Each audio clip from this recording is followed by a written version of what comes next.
pa rin binabaybay ni Bagyong Nando yung karagatan at patuloy pa rin po itong nag-i-intensify. Huli itong namataan sa layong 800 kilometers east of Kasiguran, Aurora. Taglay na nito ngayon yung lakas ng hangin na 100 kilometers per hour malapit sa sentro at bugso ng hangin na umaabot sa 125 kilometers per hour. Ito'y kumikilos pa northwestward sa bilis na 10 kilometers per hour and ngayong araw po yung trough or extension nito ay magdudulot na ng mga kalat-kalat na pag-ulan dito sa silangang bahagi ng Luzon, maging sa silangang bahagi din ng Visayas. Samantala, yung dating si Bagyong Mirasol naman na may international name na Mitag ay huling namataan sa layong 845 kilometers west-northwest ng extreme northern Luzon. Nag-downgrade na rin po ito into a tropical depression and wala na itong epekto sa anumang bahagi ng ating bansa. And bukod po dito sa dalawang weather disturbance na ito, ang southwest monsoon o habagat naman ay patuloy pa rin umiiral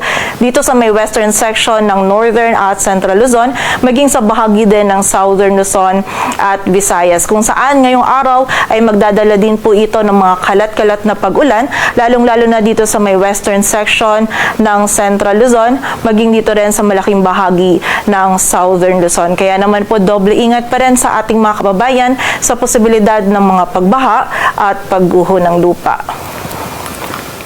At ayon nga dito sa ating latest forecast track analysis ni Bagyong Nando, generally ito ay kikilos pa northwestward, then west-northwestward patungo dito sa area ng extreme northern Luzon. Simula po bukas na araw ng linggo ay magiging mas malapit na nga po ito dito sa ating bansa and ina-expect natin by Monday afternoon or evening ay lalapit or maglalandfall ito dito sa Batanes, Babuyan Islands area. And habang binabaybay po nito yung karagatan ay patuloy din po itong mag-i-intensify pa and within 12 hours ay posible po itong mag-intensify pa into a typhoon category and by Monday naman bago po ito lumapit or maglandfall dito sa may Batanes, Babuyan Island area ay posible po itong mag-intensify pa into a super typhoon. And mapapansin din po natin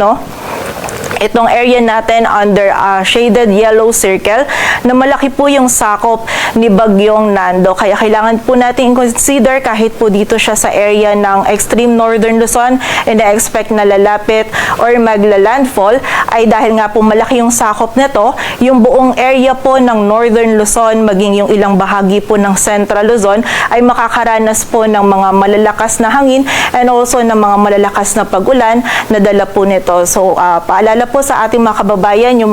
yung direct effect po ni Bagyong Nando ay mararamdaman dito sa buong bahagi ng northern Luzon, maging sa ilang bahagi pa ng central Luzon. Kaya naman po paghahanda para po sa ating mga kababayan dyan. Samantala, bukod po dito, habang papalapit din itong si Bagyong Nando dito sa area ng extreme northern Luzon, ay palalakasin din ito yung habagat, kung saan ang habagat po ay magdudulot din ng mga malalakas na pag-ulan by early next week, lalong-lalo na dito sa may western section ng central Luzon, maging dito din sa malaking bahagi ng southern Luzon at ilang bahagi pa po ng Visayas at Mindanao. So muli po, expect natin bukod dito kay Bagyong Nando, yung habagat din po ay magdudulot ng mga pag-ulan dito po sa mga areas na ito. Kaya naman muli, paghahanda po para sa ating mga kababayan